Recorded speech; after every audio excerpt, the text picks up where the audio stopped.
Bowblax here, and we're back for more Legend of Zelda the Minish Cap. In the last episode, I did not know how to push a box, and in this episode I do. Let's go get this nut. Oh, Bowblax.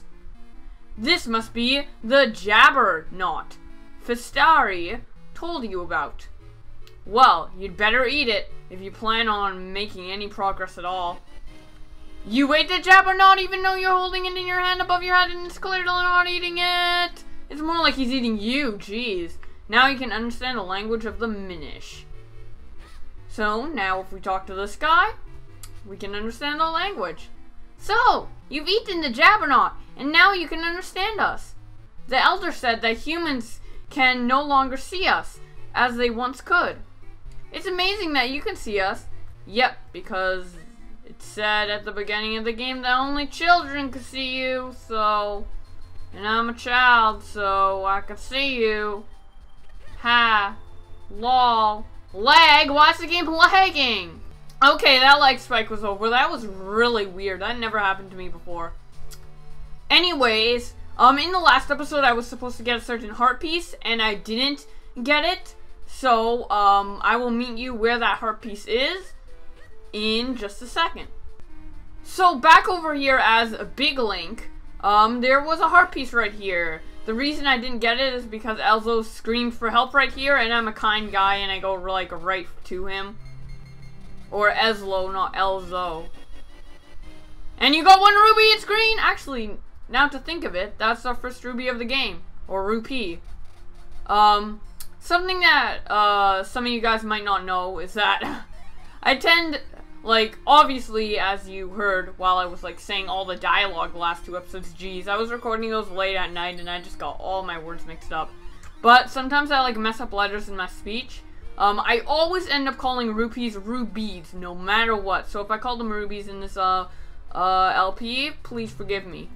But anyways, I will meet you guys back in the Minish village, right in front of the Elder's house.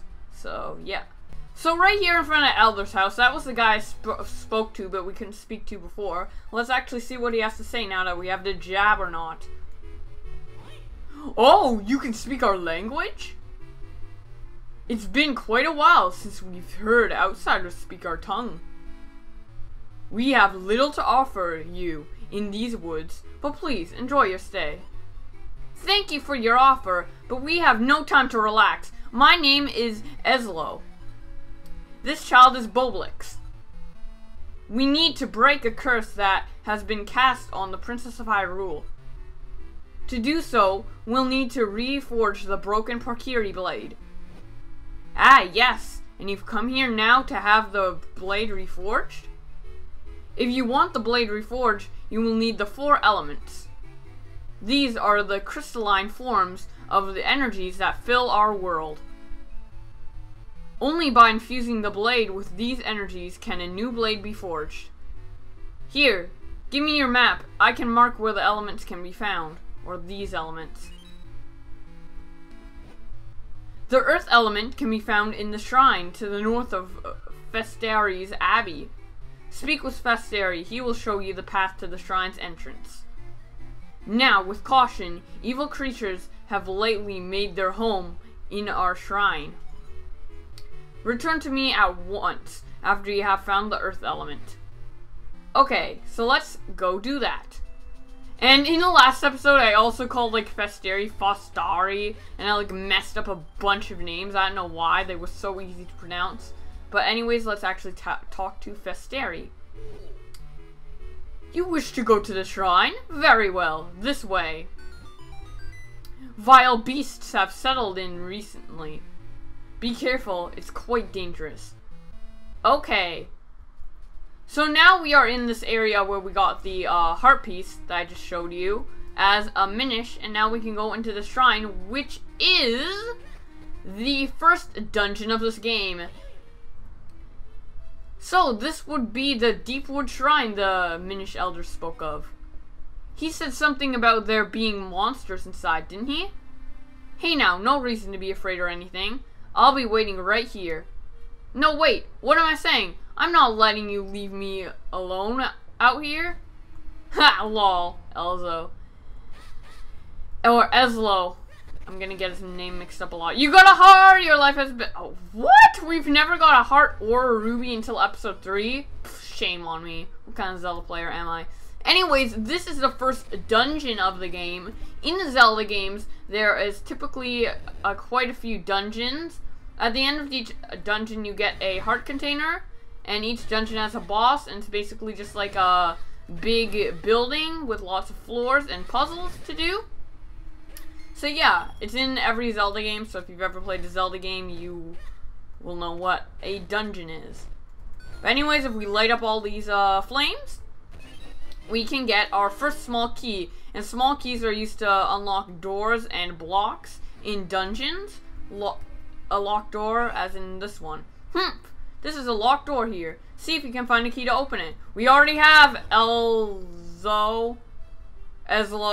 Jeez, I'm getting his name mixed up already. Every time I say his name, I say Elzo, but it's really Eslo. Gotta get that right. Do you see that lever? I think you should be able to pull it. Just stand in front of it and press R to grab it. Then press back to pull. Okay, let's do this. And we have made the bridge. And now we can pull on this mushroom. And something I always get confused when letting go to this mushroom. Keep holding down R, just let go of the back button. Because if you let go of both, you won't go anywhere. You won't be going anywhere. And stuff. Something a little different to this Zelda game. At first, there is no spin attack, and you cannot break pots with your sword. There is a very legitimate reason for that, but I'll get into that later. And now... welcome to my favorite enemy of the game. These are the puff stools. These are actually the same puff stools that appeared in Pikmin for the Wii and GameCube. Wow, look at the size of that barrel. Alright. Right, how silly of me. It's not big, we're just small. Lol. So yes, the puff stool, this is the same puff stool that does appear in Pikmin 1. The puff stool is the enemy, if you don't know, is the enemy that turned your Pikmin into purple Pikmin with mushroom heads, which I like to call Toadmen, or Mushroom Pikmin. They don't really have an official name. So yeah, there is a Pikmin enemy in Minish Cap. This is the only time in Minish Cap where there is an enemy that is from a different game, which I always liked because, like, you are small, and, like, Pikmin are small. It's kind of like a reference to Pikmin because you're small, just like Olimar and stuff. What? Hey, be careful, my lad. The barrel just moved. Okay, so we have to be... So now with this moving barrel, we can go to various other sides of the map, including over here. So, yes. So yeah, I think the toadstool is a really nice inclusion, because it's kind of like a reference to Pikmin, and we are as small as Pikmin, so it's just always nice to see them referencing that, because it makes sense.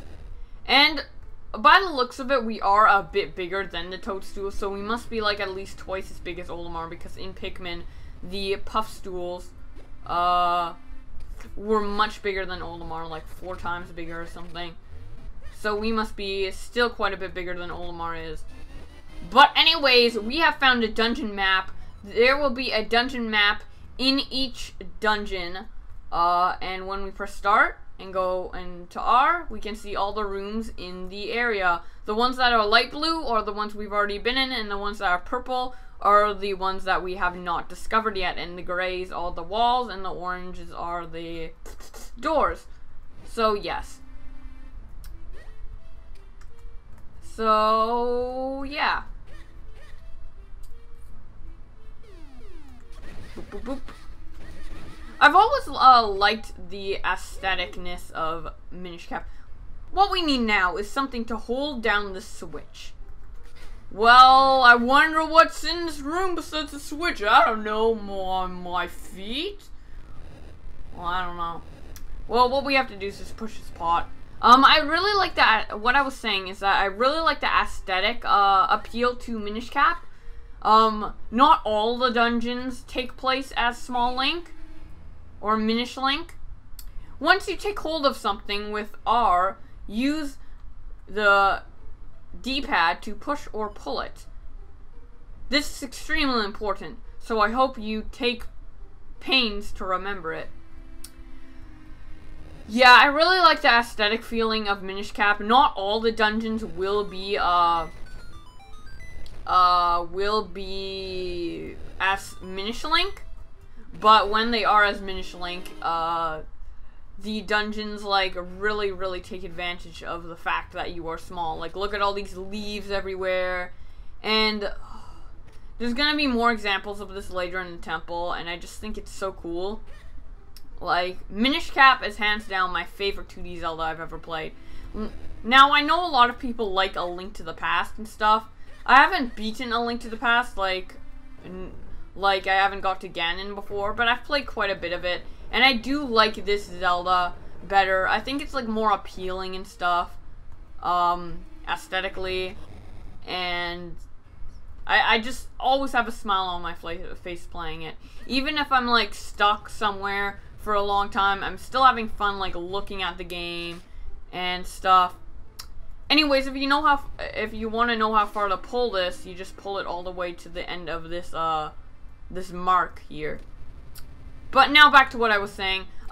This is my favorite 2D Zelda game. I know A Link to the Past is better to most people, but even if I get stuck on this game, I still can, like, go back and look at everything and actually explore. And I think a really important thing in Zelda games is like how appealing the world can be, because it's like the world you're like actually like moving around in and exploring in, and sometimes when you don't know what to do, the game encourages you just to explore and like freaking fuck around, for lack of a better word, in levels. Just like play around and like do whatever, and I really like that. I really like Minish Cap because its world is very interesting. Link to the Past world isn't boring and all, it's just a bit generic, you know? And I just think this, specific world is, very nice. And also, the world is pretty small. There's just, like, a lot of stuff to do in it, so it doesn't, like, take a long time to, like, walk around and stuff. And there isn't a bunch of empty spaces. And I just really like that about Minish Cap. But anyways, I think you guys get the idea now, so I can, like, shut up about, like, how much I like Minish Cap. Well, LP is about, like, talking about how you like the game or how you don't like the game in certain areas and stuff. But I think you just get the idea at this point. I'm just being a very redundant person. But anyways, back to the dungeon. If we go down here and push these blocks, for some reason in Zelda games, I don't know if you guys have this problem, but always in Zelda games, there's like these blocks I have to push a certain way, or else they won't push. Like, sometimes there's like little block puzzles to get like heart pieces or whatever. I never know what to do for that. Also, there's a chest right here. We can't get it right now because you need to hold down the switch, because if I take this off, it'll go away. And there's no way to cross that water at the moment. So, yes. But anyways, I always get like block puzzles always confuse me. Like, there'll be more complicated ones later, especially to get like certain heart pieces. But I just never liked block puzzles. They always confuse me because there's like no indication of like which way you should push it. So yeah. Also, while we were down there, we got the compass, which will show you where the boss is, and it will also show you where the treasures are, so you can check where all the treasures are. But anyways, welcome to the mini boss of this dungeon. I don't know exactly what it's called. I'm just gonna call it Blue Worm for now because it's a blue worm. Basically, what you have to do to Blue Worm is you have to strike his nose when he is blue, and then when he turns gray all the way, hit his bum, and you have to do this about 3 times, and then he's dead. He's a pretty easy mini boss. He is the first like boss period of this game, and it is a mini boss, so of course it'd be easy.